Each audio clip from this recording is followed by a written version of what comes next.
Hello മുൻചേട്ടാ, എനിക്ക് licence കിട്ടി. ഞാനെന്ത് വേണം? നമ്മളെ അടിച്ചു പറ്റി ഡിവോഴ്സ് പോയി. ഈ കാര്യങ്ങളൊക്കെ എന്നെ എന്തിനാ വിളിച്ചു പറഞ്ഞേ? അല്ല മുൻചേട്ടാ, നീ റോഡിൽ കൂടെ പോകുമ്പോഴേ ലെഫ്റ്റ് റൈറ്റ് ഒക്കെ നോക്കി നടക്കണേ. പുതിയ ലൈസൻസ് കിട്ടിയ ആൾക്കാരൊക്കെ വണ്ടി ഓടിക്കുന്നതല്ലേ. ദൈവം കാക്കട്ടെ. ഹലോ, പണിക്കരല്ലേ? അതെ, പണിക്കരാണ്. എന്റെ പേര് സുജ, ആമ്പല്ലൂരിന്നാണ്. പോളിടെക്നിക് കഴിഞ്ഞിട്ട് 4ാമത്തെ വീട്. അയ്യോ, വീടൊന്നും പറയണ്ട, കുട്ടി കാര്യം പറഞ്ഞോളൂ. എന്റെ കെട്ടിയ എന്നും പാതിരാത്രി ആകുമ്പോ പുറത്തേക്ക് ഇറങ്ങി പോവും. പിന്നെ പിറ്റേ ദിവസം കയറി വരല്ലോ പണിക്കരെ. മോളെ, ഇത് നിന്റെ പ്രശ്നമാണോ അതോ എനിക്ക് ധൈര്യം കൂടുതല്? ഇക്ക, നിങ്ങൾ എന്നെ പെണ്ണാളാൻ വന്ന എത്ര ആളെ കൂട്ടിട്ടാ? 4 ആളെ. കല്യാണത്തിനോ? 100 ആളെ കൂട്ടിട്ട്. എന്നാലേ ഞാൻ ഇങ്ങടെ പെരേക്ക് വന്ന് ഒറ്റക്കാ. അപ്പൊ ആർക്കാ ധൈര്യം? അനക്കടി ഭാര്യക്ക ഭർത്താവിനാ ധൈര്യം കൂടുതല്. ഇക്ക, നിങ്ങൾ എന്നെ പെണ്ണാളാൻ വന്ന എത്ര ആളെ കൂട്ടിട്ടാ? 4 ആളെ. കല്യാണത്തിനോ? 100 ആളെ കൂട്ടിട്ട്. എന്നാലേ ഞാൻ ഇങ്ങടെ പെരേക്ക് വന്ന് ഒറ്റക്കാ. അപ്പൊ ആർക്കാ ധൈര്യം? ഇന്ന് പുട്ടാ. പുട്ടോ? ആ, പുട്ട്. ഇന്ന് പുട്ടാ. എനിക്ക് പുട്ടുണ്ടോ? പുട്ടന്റെ വയറു നോവുന്നേ, ഉച്ചട്ട പുട്ടന്റെ വെറുതെ എണീപ്പിച്ചു വിട്ടെന്നേ ഇങ്ങേരു തട്ടുന്നേ. മോനെ, അതാ പൊട്ടൻസ്വാമി വന്നപ്പോ ഒരു കൊട്ടു കൊടുത്തതാ. അല്ല, കുട്ടൻസ്വാമി വന്നപ്പോ ഒരു പുട്ട് കൊടുത്തതാ. സ്വാമിക്ക് മാത്രമേ പുട്ടുള്ളൂ.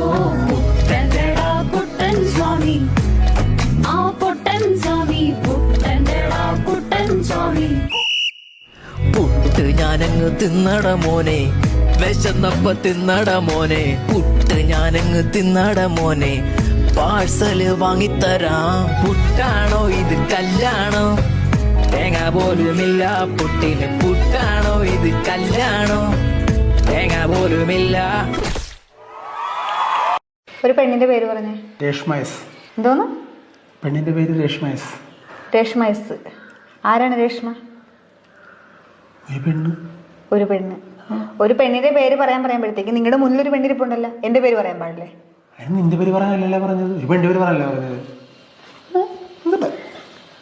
ഞാൻ പെണ്ണല്ലേ? ഇടി, നീ എന്തൊക്കെ പറഞ്ഞത്? ഒരു പെണ്ണിന്റെ പേര് പറയാനല്ലേ പറഞ്ഞത്, നിന്റെ പേര് പറയാനാണ് പറഞ്ഞത്. വേറൊരു പെണ്ണിന്റെ പേരെന്നല്ല ഉദ്ദേശിച്ചത്. അങ്ങനെയാണ് നിങ്ങളുടെ അമ്മയുടെ പേര് പറയാറുന്നില്ല, അല്ല നിങ്ങളുടെ മോടെ പേര് പറയാറുന്നില്ല. പോട്ടെ, ഏതെങ്കിലും സഹോദരികളുടെ പേര് പറയാറുന്നില്ല. നമ്മളെ കുടുംബത്തിൽ പോലും ഇല്ലാത്ത ഒരു പേര്, അതാണ് രേഷ്മ. ആരാണ് രേഷ്മ? രേഷ്മ ആരുമല്ല. ആരുമല്ലാത്ത രേഷ്മേനെ നിങ്ങൾ എന്തിനു പറഞ്ഞു?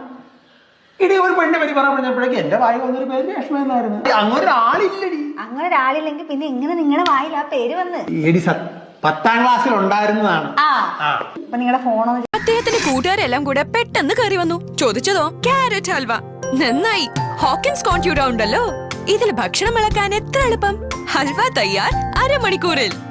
ഉഗ്രൻ ചേച്ചി, കലക്കി. എന്തായാലും എന്റെ ഭാര്യയല്ലേ. പുതിയ ഹോക്കിൻസ് പ്രഷർ